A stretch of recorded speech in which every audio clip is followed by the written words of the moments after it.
L'édito politique sur Europe 1 avec Le Figaro. Bonjour Vincent Trémollet de Villers. Bonjour Dimitri, bonjour Anissa, bonjour à tous. Bonjour Vincent. Alors lundi soir, Emmanuel Macron a évoqué des risques de guerre civile. Hier sur Europe 1, le ministre de l'Intérieur lui a fait part de notes de service des renseignements évoquant de possibles troubles à l'ordre public.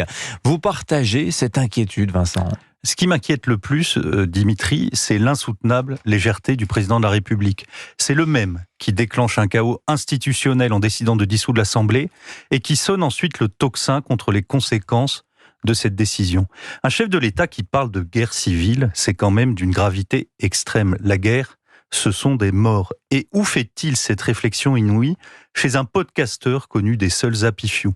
Si un président choisit de tenir des propos aussi graves, il doit le faire de façon solennelle devant tous les Français. Finalement, c'est la même légèreté qui a entraîné le président à parler d'envoi de troupes au sol en Ukraine, et c'est la même légèreté qui a provoqué l'impulsion de la dissolution. Le contraste entre la gravité des temps et l'absence de gravité de ceux qui nous gouvernent est une des causes de la crise démocratique qui nous frappe.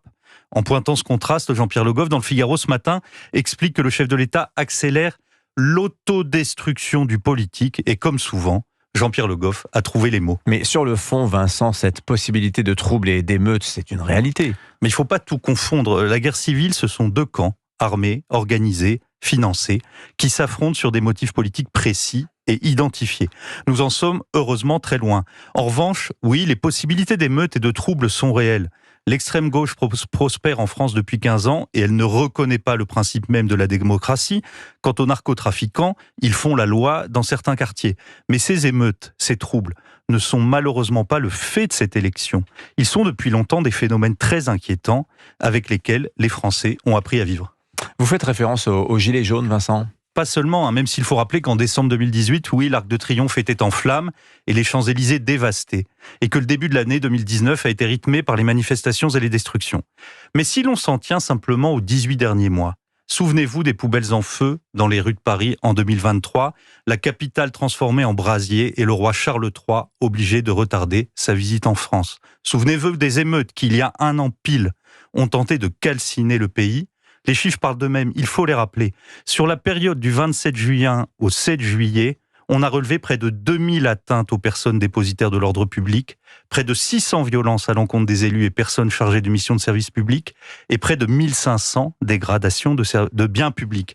Il faut se souvenir du spectacle effrayant d'écoles en flammes, de commerces pillés, de bibliothèques en cendres, de commissariats attaqués, spectacle auquel très peu de départements ont échappé. Et ce n'est pas tout. Depuis des semaines, à Mayotte et en Nouvelle-Calédonie, la violence a encore franchi des seuils au point qu'on y voit, pour le coup, des scènes de guerre civile. Et je ne vous parle pas des attentats islamistes, des écolos radicaux qui, comme à Sainte-Soline, ont voulu tuer du flic, des attaques au couteau qui se multiplient en France de façon alarmante. Vous voyez que la violence n'a pas attendu les extrêmes pour se répandre dans notre pays. C'est un fait. Les 7 ans de mandat d'Emmanuel Macron sont aussi ceux du retour de la violence comme expression sociale, politique ou identitaire. Le chef de l'État n'en est pas responsable, il n'est pas responsable de ce phénomène, mais il s'est montré incapable de l'endiguer. C'est cette impuissance qui explique la progression fulgurante du Rassemblement national. Il faut donc inverser la proposition, Dimitri. C'est moins la possible victoire du RN qui peut entraîner des troubles à l'ordre public que les troubles répétés à l'ordre public qui rendent possible, dans quelques jours, la victoire du RN. L'édito politique sur Europe 1. Merci Vincent Trémollet de Villers. À la une du Figaro ce matin, la bataille des programmes pour les législatives, les chiffrages, le détail des mesures.